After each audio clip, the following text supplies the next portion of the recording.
여러분의 가정은 안녕하신가요? 아내를 100% 믿으시나요? 내 아내가 나를 속이고 다닐 줄 정말 몰랐습니다.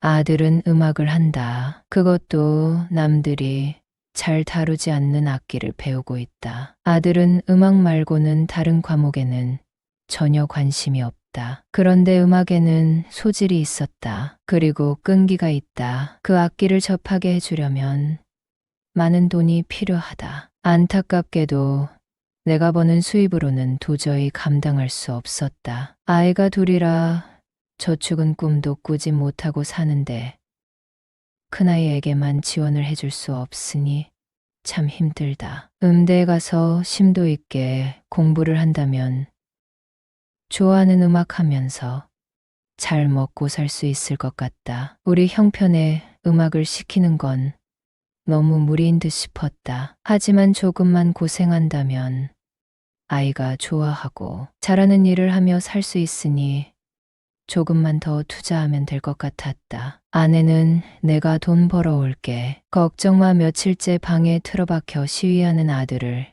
보기 힘들었는지 아내가 돈을 벌어오겠다고 나섰다. 결혼하고 일한 적 없이 아이들만 키워온 아내였다. 경력이 단절되어 무슨 일을 할 수 있겠냐고. 밖에 나가서 더 큰 상처를 입을 수 있으니 그냥 아이들 건사 잘하라고 말했지만 아내는 막무가내로 일하겠다고 했다. 사랑하는 큰아들이 원하는 것을 꼭 해주고 싶다는데 도저히 말릴 재간이 없었다. 그러더니 며칠 후에 날일 구했어. 아는 언니가 가게를 하는데 쉬운 일이야. 들뜬 목소리로 말했다. 아내는 내가 회사에 간 사이에 몇 시간 일하고 집에 와 있었다. 아내가 일하고 있다는 사실을 느낄 수 없었다. 아내는 일을 다닌 후 많이 밝아진 것 같았다. 얼마를 버는지, 몇 시간이나 일하는지 물어본 적도 없다. 내가 퇴근했을 때는 아내가 항상 집에 있었기 때문이다. 그런데 뭐 하는 가게야? 응, 노래방이야. 카운터 보나 봐. 응, 맞아. 일이 단순해. 아내가 노래방에서 일한다는 사실은 꽤 늦게 알았다. 아내가 낮에 일한다고 하니 그저 단순한 일을 하나보다 하고 어떤 일을 하는지 물어보지 않은 내게 잘못이 있었다. 동네 아는 언니가 하는 가게에 나간다고 하길래 그저 옷가게나 액세서리 가게라고 생각하고 짧게 일하는 구나 하는 정도로만 생각했는데 노래방에 나간다고 하니 신경이 쓰이기 시작했다. 노래방이라는 곳이 술 취한 손님들도 오는 곳이고 도우미도 출입하는 곳일 수 있기 때문이었다. 일하는 건 어때? 좀 거칠거나 이상한 손님은 없어. 무슨 소리를 하고 싶어서 그래. 아내는 아무것도 모르겠다는 듯 순진한 표정으로 바라보길래 더 이상 물어볼 수 없었다. 아내가 노래방에서 카운터를 지킨다는데 내가 너무 촉을 세우나 하는 생각도 들었다. 아내가 일하는 곳이 어딘지 알고 싶어서 주말에 아이들과 함께 놀러 가자고 했다. 아내는 흔쾌히 노래방에 가자고 했고 동네 언니라는 사장님과 인사도 하고 즐거운 시간을 보냈다. 사장님은 보너스 시간을 꽤 많이 챙겨줬다. 노래방은 평범했다. 주말 저녁이니 손님이 많은 편이었고 단체 손님도 간혹 보였다. 일부러 아내가 일하는 노래방에 찾아간 것이 아내를 믿지 못한다는 것 같기도 했지만 아내가 어디에서 일하는지는 파악하고 나니 마음이 한결 편해졌다. 어느 날 아내는 전화 한 통을 받더니 노래방에 간다고 하는 것이었다. 저녁 먹고 쉬고 있던 중이었는데 급히 나갈 채비를 하는 아내를 보니 신경이 쓰이기 시작했다. 당신은 낮에 카운터만 본다면서 왜 저녁에 나가? 언니가 오늘 손님이 너무 많아서 혼자 일을 못 보겠대 라고 하는 것이었다. 그때 아내의 설레는 눈빛을 볼 수 있었지만 모르는 척했다. 많이 늦어? 낙내는 내가 재울까? 하고 묻자 당신이 알아서 해. 내가 애들 뒤치다거리 한 게 몇 년이야?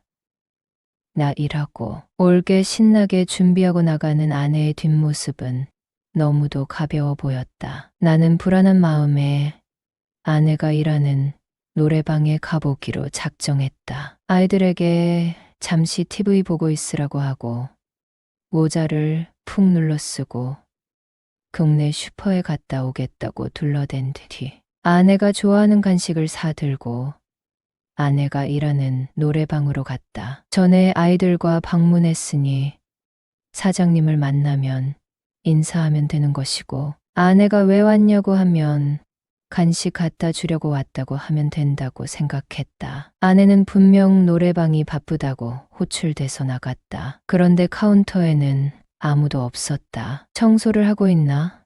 혹시 아내가 다른 일을 하는 게 아닌가 하는 생각이 들어 잠시 기다렸다. 그런데 노래방의 손님은 몇 팀 없었다. 그런데 한 방에서 요란하게 노는 소리가 들렸다. 그 방으로 발걸음을 옮겼고 창으로 룸 안을 들여다보았다. 그곳은 조명들이 룸 안을 어지럽게 비추고 있었고 TV 화면이 어두운 방의 모습을 살짝 비춰주었다. 슬프게도 내 불길한 생각이 맞았다. 그곳에 내 아내가 있었다. 집에서 입고 나간 평범한 옷차림이 아닌 평소에 잘 입지 않던 원피스를 입고 소파에 앉아 손님이 부르는 노래의 탬버린을 흔들고 있었다. 나는 두 눈을 의심했다. 손님은 바로 같은 부서 직원인 김대리였다. 여러분은 써리모의 영상을 재미있게 듣고 계십니다. 김대리는 같은 동네에 살고 있어서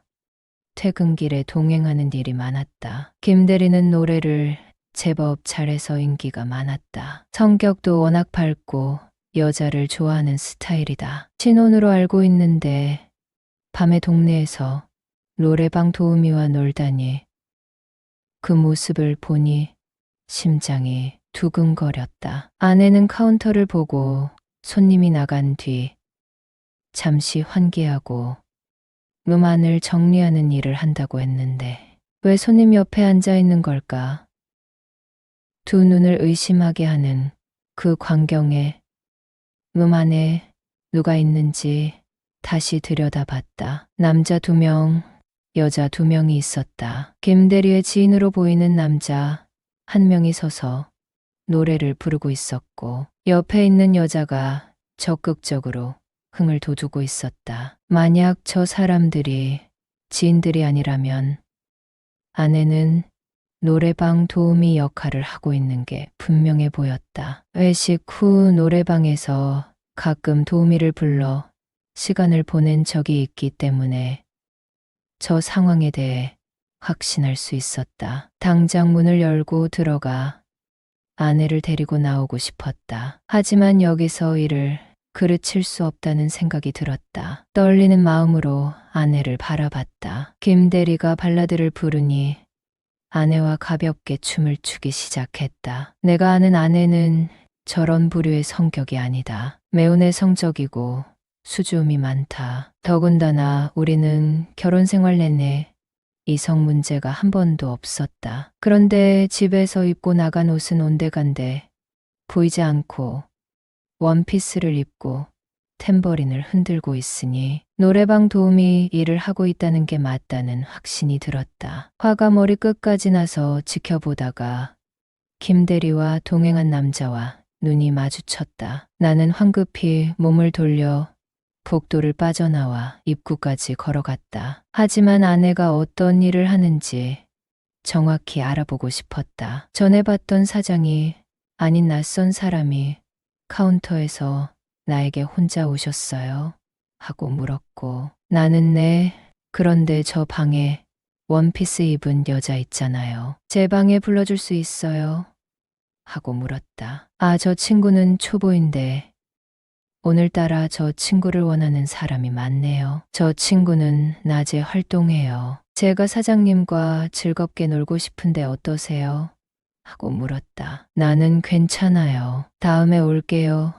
하고 노래방에서 빠져나왔다. 머릿속이 하얘지는 느낌이었다. 손에 든 과자 봉지를 움켜쥔 채 거리를 활보했다. 아내는 평범하게 노래방 카운터를 봐주는 일을 하는 게 아니었다는 것에 1차로 충격을 받았다. 그리고 낮에도 노래방 도우미와 놀아나는 인간이 있다는 것에 대해 2차로 충격 먹었다. 눈에 보이는 호프집에 들어가 진탕수를 먹었다. 내가 처음 본 아내의 모습이 아른거렸다. 새벽 1시쯤 돼서 집에 들어갔더니 아내는 편안히 자고 있었다. 아내가 집에 들어왔다는 사실이 안심되기도 했고 아내의 뻔뻔한 모습에 구역질이 올라왔다. 다음 날 아침이 되자 애들은 어쩌고 나갔어.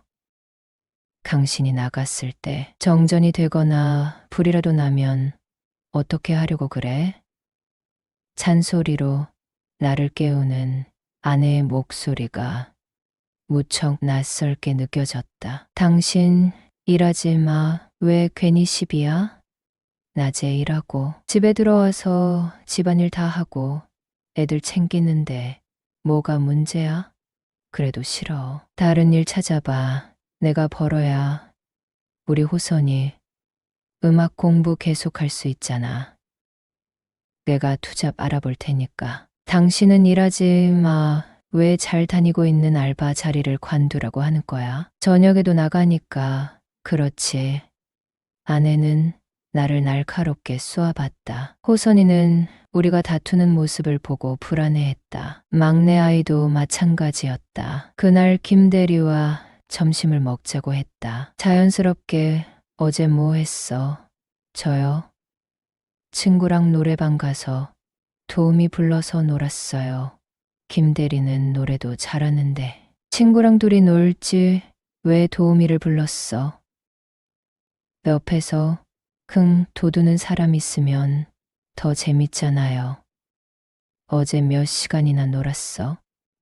노래 2시간 부르고 바로 집에 왔어요. 저는 노래 부르는 것만 좋아해요. 과장님 솔직한 성격인 김대리 말을 믿고 조금 안심했다. 하지만 아이 교육을 위해 노래방 도우미를 하고 있는 아내를 어떻게 받아들여야 하는지 고민이 크다. 내가 출근한 사이에 일을 한다는 아내는 아이의 레슨비를 책임지고 있으니 큰 소리 치고 있다. 노래방에 찾아가서 내 아내 부르지 말라고 하고 싶다. 아이의 교육 때문에 이런 일까지 하는 아내를 어떤 남편이 두고 볼 수 있을까? 아내와 며칠간 말을 하지 않았다. 아내가 일하는 범위가 어디까지인지 무척 신경 쓰인다. 어느 날 퇴근하고 집에 갔더니 맛있는 냄새가 진동했다. 내가 좋아하는 요리를 잔뜩 해놓고 기분 좋은 얼굴로 나를 맞이했다. 나는 아내의 시선을 피했다. 그동안 일 잘해줬다고 보너스 받았어. 신나서 마트 갔는데 당신 생각이 나더라. 우리 집 가장이 잘 먹고 건강해야 우리가 살지 하는데 비루하게도 그 음식이 무척 맛있게 느껴졌다. 우리 후손이 음악 공부시키려면 내가 모르는 체에 하나? 아내가 하는 일을 깊게 생각하면 머리만 아파질 뿐이니 하늘에서 1등짜리 로또가 뚝 떨어졌으면 좋겠다.